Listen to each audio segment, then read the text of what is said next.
こんにちは、夢のカバンです。軽自動車のスペーシアベースで二人旅をしながら車中泊を楽しんでいます。今回は私たちの車内の収納と快適に眠れる空間づくりの工夫をご紹介します。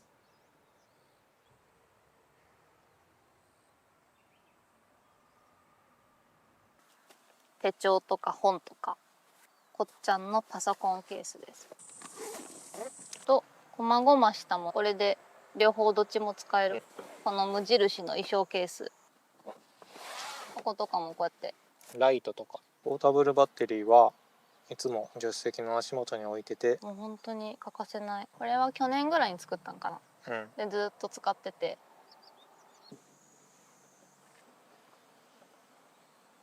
抵抗の方がいい？はい。では車内の紹介をします。今この状態が、運転してる時の状態です。でこのマルチボードはもう常に一番上に上げた状態にしていて、これが座席をフラットにした時の段差をなくすためのマットです。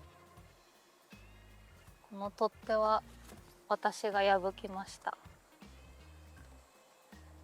でこれがヒロくんの枕だいぶボロボロになってきたけど枕で、この間にはマットレスもちょっとまた後で紹介するんですけど、これもニトリなんですけど、初期に使ってた頃から買い替えました。だいぶへこんできてしまったので。はいと、この下に置いてる荷物が、まずこの手前からこっちゃんの何でもバッグ、これはなんかもういろいろ詰め込んでます。なんか手帳とか本とか雑貨類が入ってるバッグです。はい。はい。で、これがこっちゃんのパソコンケースです。これはまあ常に使うので上に置いておくように、パソコンなのでっていうところと、あとこれもあれだよね、変えたんだよね、前に紹介した時からね。そうやな。そう芯入りのキラキラエコバッグじゃない、保冷バッグです。前のはちょっと大きすぎたよな。そう、なんか2人あんまさ食べないしさ、うん。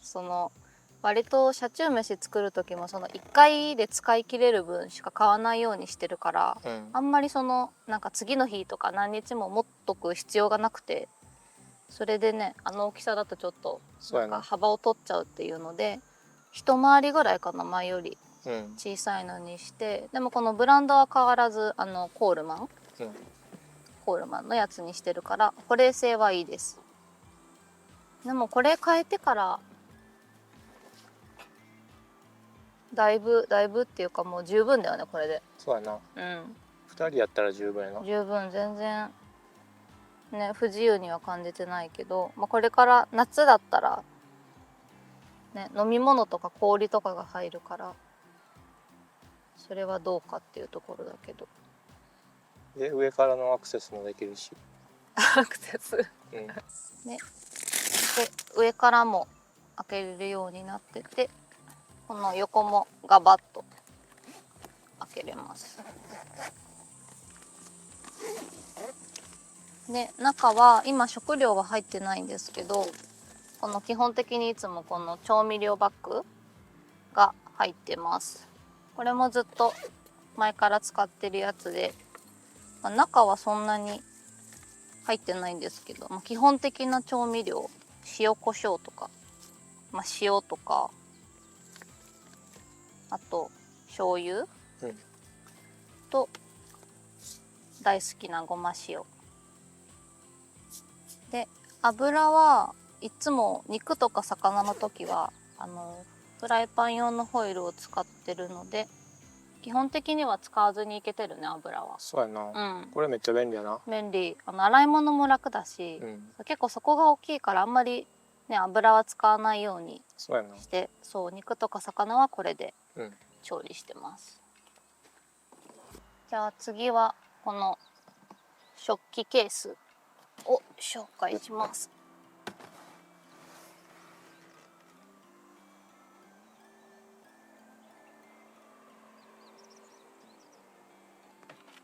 最初一番上に乗ってるのがこのランチョンマットね。これは一応このマルチボードの上に引いて使うランチョンマットと、ボード汚れるしな。そうだね、調理もするからね、うん。とこまごましたもの、鍋敷きと鍋つかみと、あとは、拭くものとその割り箸、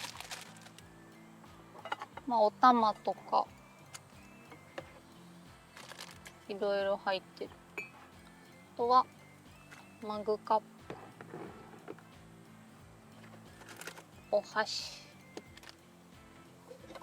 これはこういう食器類はまとめてこの袋に入れてます。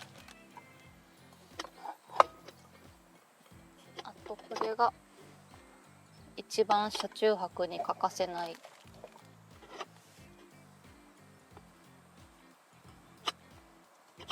お釜、うん。1号炊きのお釜。これは一応一番大事に保管してる。あとは鍋とフライパン。これは全部取っ手が取れるタイプのやつやな。そうそう、これで両方どっちも使えるから、これすごい便利だよね。収納もかさばらへんしな。うん。洗う時もね、ちゃんと端まで洗えるから。で、あとはハサミと包丁がないから、これだね。包丁がないからキッチンバサミで。キッチンバサミで、肉とか食材は切るようにしてます。あとはくまモンコースター。最近はあれだね、使ってないね。あったかい飲み物飲まなくなったから。そうやな。冬は重宝しました。うん。と最後にこれが釜でご飯炊く時のなんかセット、この敷くやつとかこういう網とかこういうのが一式入ってるのがこの巾着です。これほぼダイソーやな。100均で買って。ほぼ全部じゃないか、でもほぼほぼダイソー。そうやな。うん。この巾着もそうだし、多分ランチョンマットとかも基本ダイソーか、セリアそうやな。で揃えてるね。あとスプーン、これもダイソーです。はい。これは使い捨てスプーンは割と重宝する。ご飯炊いた時とかに最初そのしゃもじを用意してたけど、結局一回も使わなくて、だいたいスプーンですくってる。そうやな。サイズ的にこっちの方が便利やもんな。そうだね。でも洗い物もしなくていいっていうので、これは結構使うね。スプーンは何回か買ってる。あと割り箸とかもそうやな。そうだね、割り箸も炒め物する時とか、肉触る時とか、菜箸の代わりに割り箸使うようにしてる。そうやな。うん。食べる時はちゃんとした箸使ってるしな。そう。あとはそうだね、洗い物できない時とかね、はすぐ捨てれるように割り箸使ったりするから、割り箸も結構消費するよね。そうやな。うん。箸はちゃんと箸入れに入れて。そうそう。箸は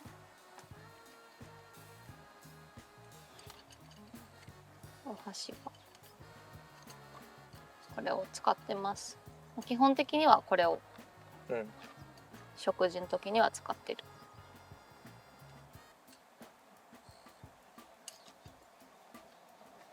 ね、この助手席の下に入ってるのがカルディバッグで、この中は、一番メインとしてはあれだね、お米。そうやな。お米を、無洗米を入れてるっていうのと、あとはそうなんか着火剤の予備とか、なんかもう全然使ってないけどコンロシートとかこれも数回使っただけだね。でもこれなかったらやばい時もあったしな。風強い時とか。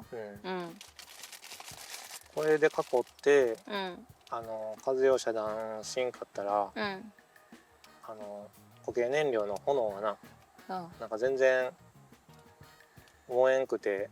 そうご飯が全然炊けなかったのね、なんかそうやな一時期てかどっか行った時風が強かった時かな。うんその時には活躍したね。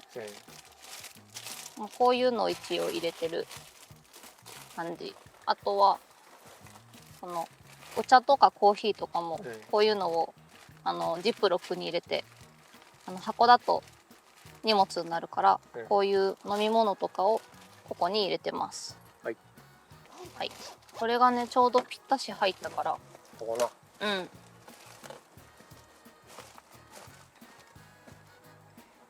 いしょ。でちょうど閉まります。はい。運転席の下にはこのカセットコンロとこのボンベを入れてます。これは最初はね助手席の下に入れてたんやけど、うんさっきのカルディバッグが入ることになってちょっと置き場に今困ってて、そうやな。なかなかねフィットする場所がなくて、一応臨時的にここの隙間、うん運転席の隙間に置いてる状態だね。そうやな。うん。ちょっと壊れちゃった。洗エコバッグ濯物洗濯物を入れるコインランドリー行く時に、うんまあ3日から4日に1回ぐらいまとめて持っていくので、それまで洗濯物を貯めておくバッグ。そうやな。結構パンパンになるよねこれうんぎっしり詰まる結構大きめのエコバッグになってます。はい、この一番下の隙間には相変わらずというかずっとこの無印の衣装ケースを入れてます。これは1人1個ずつ持ってて、そのシーズンごとにね荷物入れ替えたりして、ワンシーズンの荷物を持っとくみたいな感じでちょうどここに入る大きさになってます。で、中身は、服とか下着とかが入ってて、あとタオル、とこの手ぬぐいはお風呂行く時に欠かさず持ってってるやつです。もう手ぬぐいがめっちゃ便利だよな。めっちゃ便利。もっと早く使っとけばと思ったんだけど、そうすぐ乾くし、タオルと全然違うんだよね。なんかそうやな。吸水性というか、乾かすのもね、夜も乾かしとく時間もだいぶ短くなったしね。そう一瞬で乾くもんな。一瞬で乾く。最近はタオル代わりにこの手ぬぐいを使ってっていうので、これは欠かせないアイテムです。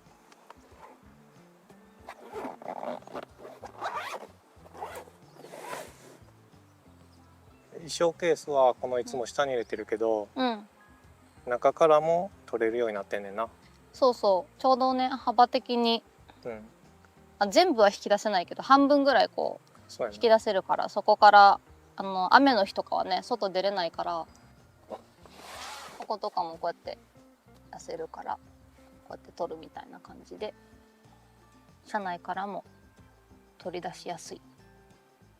朝起きた時とかな。ここから取って着替えしたり。そうだね、最初着替える時にだいたいあんま外から取ることないよね。そうやな。冬とか寒かったし、できるだけ車内でっていうことで、ここから取り出ししてた。で電源周りなんですけど、このリュックは僕のカメラとかパソコン入れてるカバンで、でこっちがなんかちょっとごちゃごちゃしてるんですけど何でもボックス。そう何でもボックスでコード類とか、あとはライトとか、あと一応念のためのなんか工具類、あと針金とか、針金も、紐とかを入れてます。はい。ポータブルバッテリーはいつも助手席の足元に置いてて、このソケットから走行充電でできるようにしてます。うん。でサイズが多分だいぶちっちゃいと思うねんけど、ね。でもなんか2人の旅やったら意外といける。うん。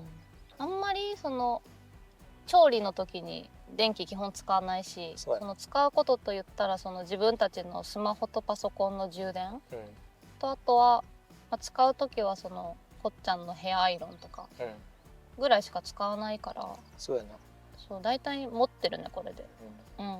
よっぽどやばい時は RV パークの電源借りてな、そうだね、充電とかしたり。うんで容量は 296Wh で、どうなの、多分他の車中泊してる人らからしたらだいぶちっちゃいんかな。まあでも十分いけるよな。十分これでいけてる。そのサイズがちっちゃいっていうのもいいな。そうだね、持ち運びやすいしね、足元に置いといても邪魔にならない大きさっていうのがいい。そうやね。そう基本的にねこの下のとこに置いてるから、全然足元にあっても邪魔にならないっていう、次に便利グッズ紹介で、これは結構前、去年ぐらいから使ってる卓上扇風機です。これはもう欠かせないよね。なあ、意外と電池持ちが良くてさ。そうやな。夜から弱ぐらいやったらつけて朝ぐらいまで動いてた時もあるしな。フル充電しとけばね。そうもう本当に欠かせない。寝る時もそうだし、ご飯作る時もね。でカルデのランタン、これも車中泊には欠かせません。夜寝る前とかにつけて、ちょっとなんかリラックスしたりとか、作業したりとか、なんかちょうどいい明るさなんだよね。そうやな。明るすぎずそう暗すぎず、調整もできるしな。そうだね、何段階4段階ぐらいかな、に調節できるから、これもずっと使ってます。はい、これは換気扇、自作の換気扇です。これは去年ぐらいに作ったんかな、でずっと使ってて、結構ね換気よくしないと調理中とかは結構車内にこうなんか熱とか匂いがこもったりするから、そういう時にこれを使ってます。これはカーテンでもうすぐにこうやって閉めれる、開け閉めできるようになってます。もうこれのおかげでだいぶ前使ってたなんていうの、吸盤のやつよりはこう隙間とかね、そうあと時短もだいぶなったから、着替える時とかだいぶ楽だね。シートを倒してフラットにします。でもやっぱりこのここが段差があるねんな。そうだね、どうしてもねこう完全になんかフラットにはなりにくいというか、前はこれで寝てたけど、まあちょっともうちょっと改善しようかなということで。そうだね。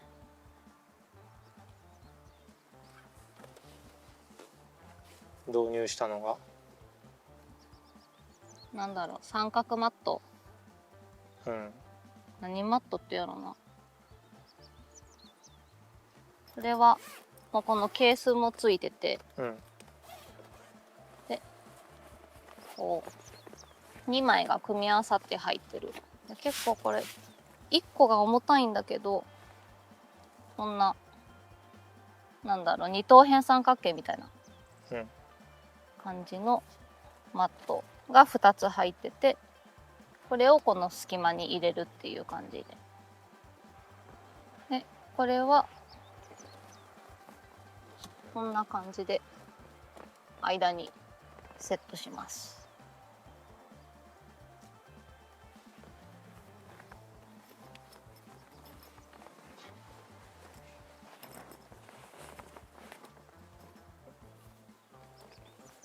これもこんな感じで。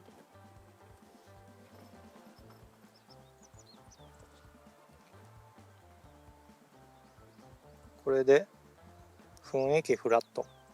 そうだね、ここにマットを敷いたらだいぶ使ってなかった頃よりはなんか腰のあたりが沈む感じがなくなった気がする。そうやな。うん。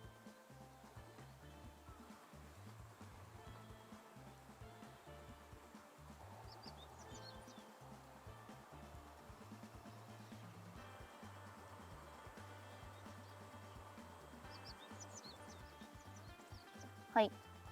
最近こう大きくアップデートした部分としてはこのマットレスを変えたっていうことと、この板が芯入りでできて、今まではこのマルチボード1個だけだったので、その寝る時は下げてご飯作ったり作業する時は上げてっていうその上げ下げ移動が必要だったんだけど、そうやな。それがちょっとね毎日のことだし、結構こう手間とかに感じてなんか策を考えた結果木の板をねここに入れることでボード代わりにしてます。はい、これが新しく買ったマットレスで、これも前と同じくニトリで買ったんですけど、前のが四つ折りで厚みが5センチだったのが、もうちょっとやっぱこうへたれてきちゃったので、もうちょっと厚みが欲しいっていうことで厚みが8センチと、あとはこれが四つ折りから三つ折りになってます。あとはなんだろう、この表面も結構メッシュでサイズはシングルサイズにしました。その前セミダブルやったんですけど、ちょっと幅がなカツカツすぎて、ちょっとこう余る部分、そうだね、後ろの方はちょっと余って無理やり押し込んでる感じだったから、これだったらそういうことなくスッて後ろまで行くので、100センチぐらいかな、のサイズになりました。シングルサイズやな。シングルサイズ。でもこれのいいところはあれだ、こうメッシュ素材だから、メッシュというかね網になってるからだいぶ通気性がいいっていうのと、このマットレスの表面が結構こうなんかポコポコしてて、なんていうんだろう、高反発、っていうのでこっちの方が前よりだいぶ安定感が出て、寝れてます。とここ後ろはこのマルチボード代わりの木の板が2枚になってて、2枚にした理由はこの1枚だとここの車中飯作る時に座席との間に隙間がなくて、その足を入れるところがないって言ったところで、2枚にしたことでこう半分で分かれるので、ちょっとご飯の時とかは後ろにこんな感じでご飯食べる時とか作業する時は足をここに入れてます。寝る時はこのボードをこの手前まで入れることでこんな感じで座席との隙間をこれで埋めてます。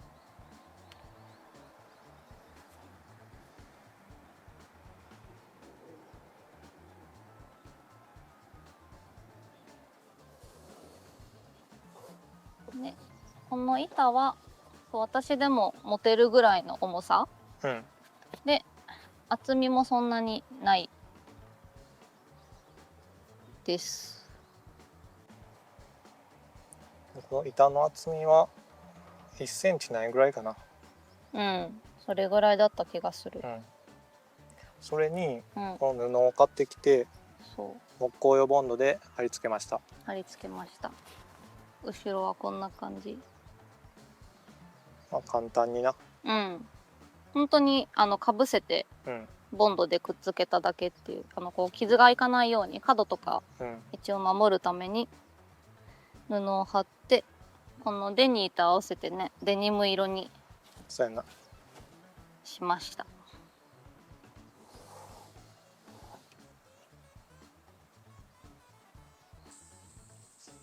でフラットにした状態の上にうん、このマットレスを敷いていきます。はい。三つ折りなので、最初にこの一番端っこをこう奥に入れて、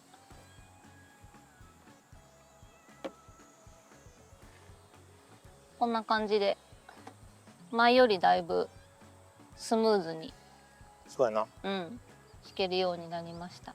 四つ折りじゃなくなったからうん、ね、三つ折りの方が楽だね。車内にいながらでもマットが展開できるから楽やもんな。そうだね、だいぶなんかこう前みたいに向きがどうのこうのみたいな、わちゃわちゃしなくてよくなったから。あれだね、前と逆になったんだね。そうやな。足をこの後ろのドアうん。の方に置くようになりました。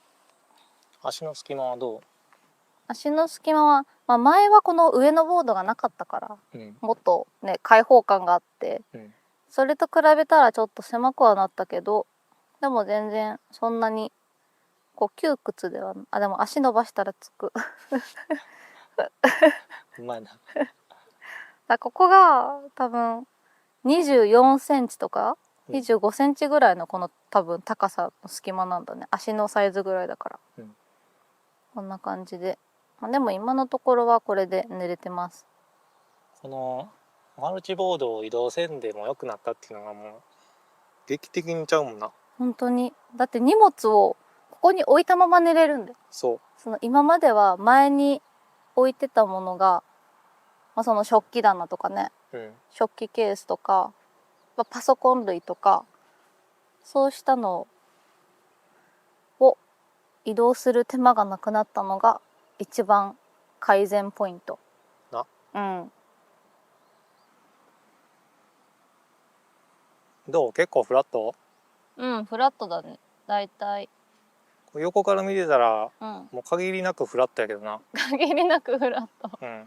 別に寝ててもそんなになんていうの、こう斜めってる感じとかそうやな、ないよな。ない、全然ない。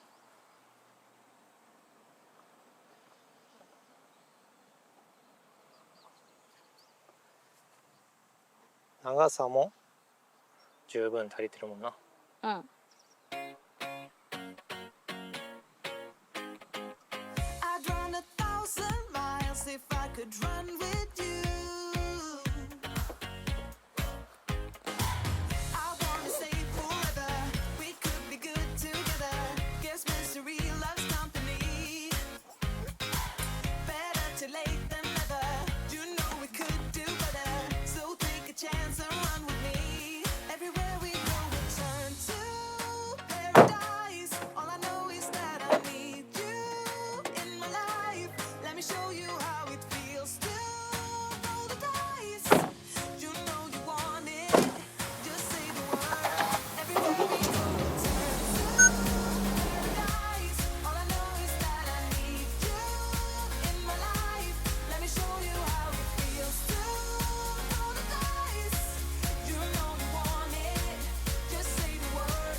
俺出してみるわ。全部自分でやろうとしてんね。もうちょっとこっちから撮って反射すんねん。いける？うん。